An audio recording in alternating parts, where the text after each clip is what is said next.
जय श्री कृष्णा। राधे राधे। श्री हरिदास। आज हम गणगौर के अवसर पर माता पार्वती और प्रभु शिवजी की कहानी का श्रवण करेंगे। एक बार पार्वती जी अपने पीहर जाने लगे। वहाँ पर उनकी भाभी का गणगौर का उद्यापन था, तो शिवजी बोले कि मैं भी आपके साथ चलूँगा। तब पार्वती जी ने कहा कि मैं तो आपको साथ लेकर नहीं चलूँगी, मुझे तो शर्म आती है। तब शिवजी बोले कि अगर शर्म आती है तो घूंघट निकाल लो। इतना कहकर एक पतली सी ओढ़नी ओढ़कर दोनों पार्वती जी के पीहर जाने के लिए निकल गए। जाते जाते रास्ते में एक गाय उठक बैठक कर रही थी। जब पार्वती जी बोले कि यह गाय इतनी कष्ट में क्यों है, तो शिवजी ने कहा कि इस गाय को बच्चा होने वाला है, इसीलिए यह इतनी कष्ट में है। पार्वती जी कहने लगे कि अगर बच्चा होने पर इतना कष्ट होता है तो मुझे तो बच्चा नहीं चाहिए, मेरे पल्ले पर आप गांठ लगा दो। तो शिवजी ने मना कर दिया और कहा कि पार्वती जी आगे चलो। आगे गए तो एक घोड़ी उठक बैठक कर रही थी। तब पार्वती जी ने फिर से पूछा कि यह घोड़ी इतनी कष्ट में क्यों है, तो शिवजी ने कहा कि इसके भी बच्चा होने वाला है।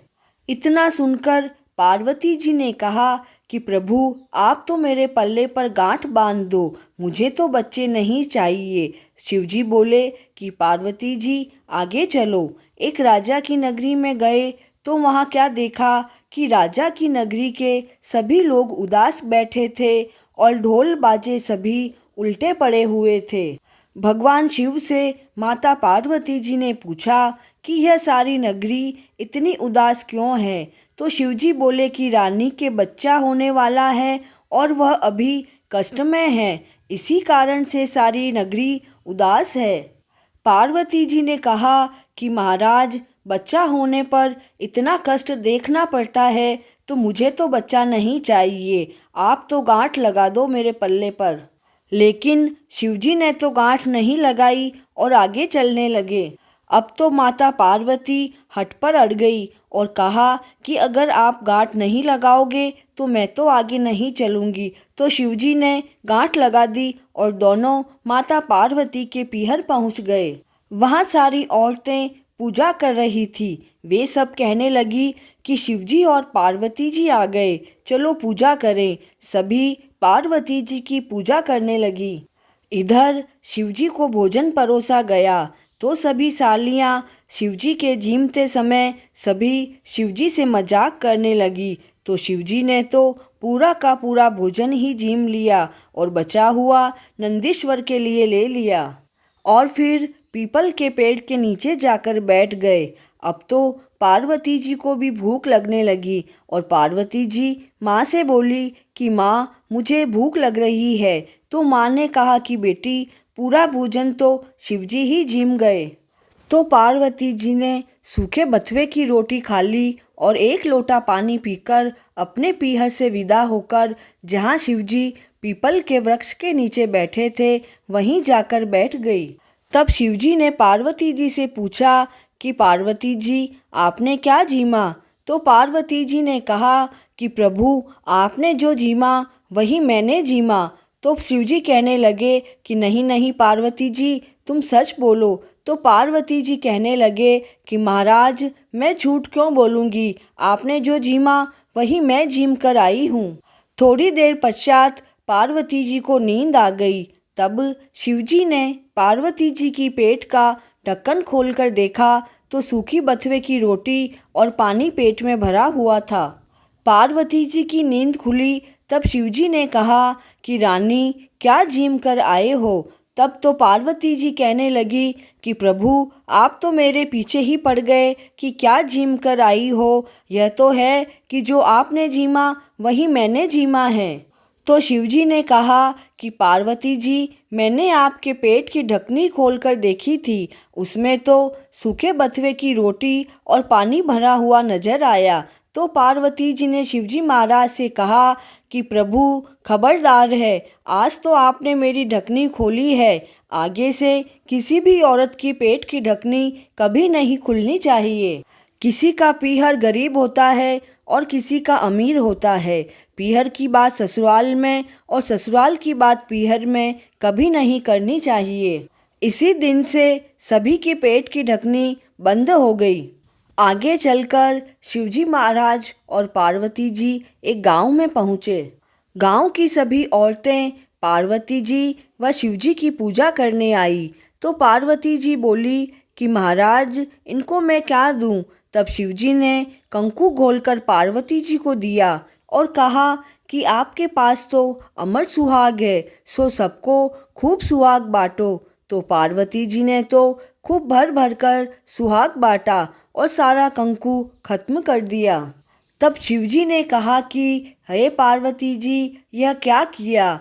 अब तो ब्राह्मण और बनियों की औरतें तो 16 श्रृंगार करके खूब नए नए वस्त्र आभूषण पहनकर, गूने व मिठाई बनाकर तुम्हारी पूजा करने के लिए आएगी।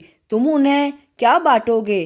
तब पार्वती जी ने कहा कि महाराज, अब मैं क्या करूं?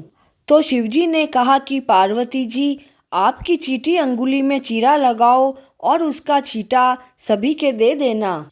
सभी ब्राह्मण और बनियों की औरतें पहन ओढ़ कर, गहने गांठे पहनकर और तैयार होकर आई और खूब गूने और मिठाई पार्वती जी के चढ़ाई और पूजा करी। तब पार्वती जी ने अपनी चीटी अंगुली में चीरा देकर सुहाग छाटा। किसी की एड़ी में लगा, किसी की चोटी में लगा, किसी के चूड़े में लगा और किसी के चुन्नड़ में लगा। ऐसे सबको सुहाग बांटकर आगे बढ़े। शिवजी और पार्वती जी राजा की नगरी में आए। वहाँ तो खूब उत्सव हो रहा था। रानी के कुंवर हुआ था। हाथी पर बैठकर शक्कर पान पताशे खूब बांटे जा रहे थे। रानी हाथ में सोने का लड्डू लेकर जलवा पूजन के लिए निकली। तो पार्वती जी ने शिवजी से पूछा कि प्रभु, यहाँ पर यह कैसा उत्सव हो रहा है? तो शिवजी बोले कि रानी के कुंवर हुआ है, उसका ही सब उत्सव और आनंद हो रहा है। तो पार्वती जी ने कहा कि कुंवर होने पर इतना आनंद और उत्सव होता है तो मुझे भी कुंवर चाहिए। आप तो मेरे पल्ले की गांठ खोल दो। शिवजी बोले कि अब तो ये गांठ नहीं खुलेगी। आगे चले तो घोड़ी के भी बच्चा हुआ था। घोड़ी भी उसे चाट रही थी। पार्वती जी शिवजी से बोले कि आप मेरी तो पल्ले की गांठ खोल दो, मुझे भी बच्चा चाहिए। शिवजी ने कहा कि पार्वती जी आगे चलो। आगे गए तो गाय खड़ी थी। उसके पास भी उसका बछड़ा खड़ा था, जिसको गाय खूब प्रेम से चाट रही थी। यह देखकर पार्वती जी बोले कि प्रभु, आप तो मेरे पल्ले की गांठ खोल दो, मुझे तो बच्चा चाहिए।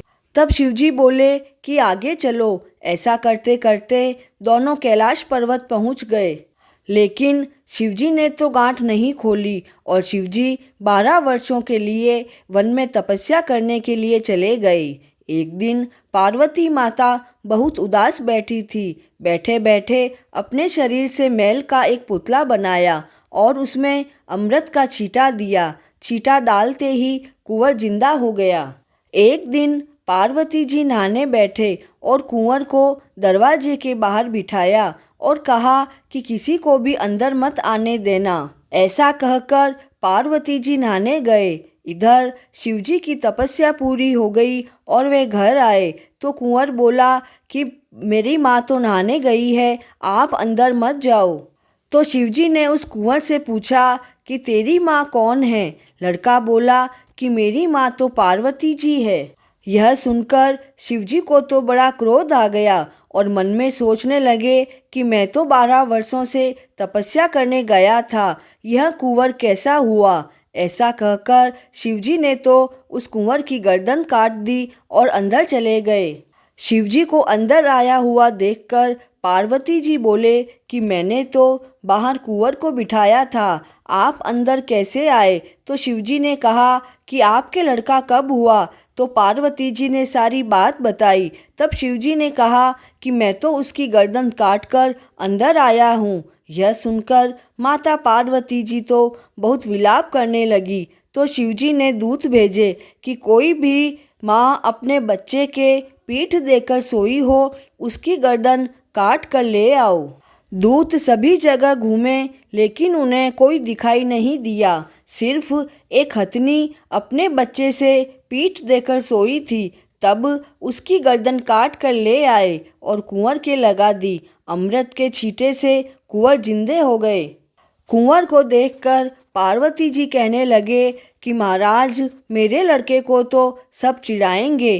तब शिवजी ने उस कुंवर को वरदान दिया कि सब लोग पहले आपके लड़के की पूजा करेंगे। इतना सुनकर पार्वती जी बहुत खुश हुए। तभी से शादी ब्याह और किसी भी शुभ कार्य में सबसे पहले गणेश जी की ही पूजा होती है। गणगौर की कहानी पूर्ण हुई। अधूरी हो तो पूरी करना और पूरी हो तो मान लेना। जय श्री कृष्णा।